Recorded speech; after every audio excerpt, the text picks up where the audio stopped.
Hi, this is Elisa, and this is my attempt to support some people with the parallax view, which is measuring distances to stars. There are two parts. As we look at this particular activity, we really want to look conceptually at first. And this was that idea, this image of if you hold a finger or a thumb either very close, like up by your nose, or one hand's distance away. If you open with one eye, say the left, you'll see the picture on the left. And if you open with your right eye, you'll see the picture on the right.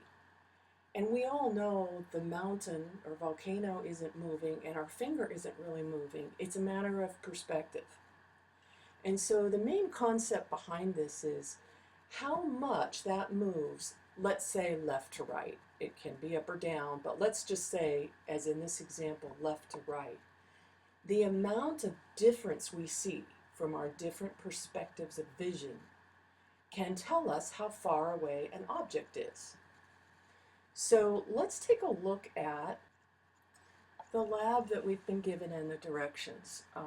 If it were me, I would make videos for a lot of these, simply because I guess that's the way I learn. So what we have here is you. Here's the ruler, pretty far away. And these, of course, are the distances. It's a little hard to see what these are. And one thing we want to keep in mind is whenever we're talking about distances here, 5 centimeters, 10 centimeters, 15, that's the distance of the pin from the screen. So 5 centimeters from the screen is very close to the screen and is farthest away from our eyes. 10 is getting closer to us, 15 is closer to us, and 20 is closer to us. So let's take that original concept. Let's just predict. Which do we think, 5 centimeters or 20 centimeters, is going to show us the biggest shift left to right as we open with our left eye and open with our right eye? So 5 centimeters is the farthest away from us. Theoretically, it's going to move the least amount. Any object that's super close to us, just conceptually, is going to move the greatest amount. Now, sometimes our data in science doesn't always show us what we expect it to, and that's totally understandable. But conceptually, if we have that in our minds, we'll know right away if these are correct or incorrect. So the biggest shift should be when the pin is closest to us or farthest away from the screen. Here's the screen and here's us. So how can we use this basic information? I'm going to slide this over for a second. How can we use this to help us understand stars? Well, it's the same concept. Here is the Earth on its orbit around the sun. And so we can see stars from different perspectives, as if we had our left eye and our open, and then our right eye open. So here's the star. It's a certain distance from the sun or the Earth. And when we're over here, it's as if we're opening our left eye, sorry. So the closer the star is, the more of a shift we see.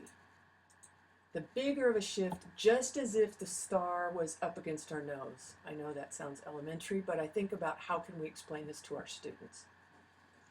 So here's a star that's farther away, much greater distance from the sun or from the Earth orbiting. Here's one time we look at the star, and then the Earth is orbiting, and here's the next time we look at the star. The farther away it is, the less shift that we see from its position. So is it an optical illusion? Yeah, pretty much. And then this description here now may make more sense. Stars near enough to us will appear to change positions on the sky as we look at them from opposite sides of our orbit around the sun.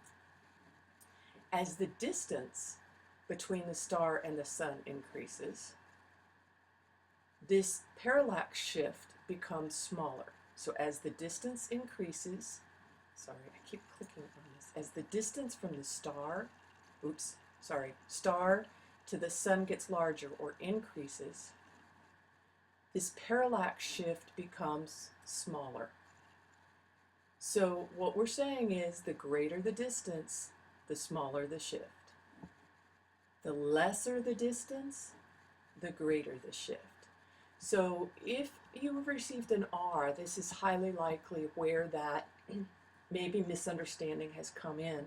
And also remember, the questions are asking you about the distance from the screen, your piece of paper, not the distance from you. And I think that's what makes it a little confusing.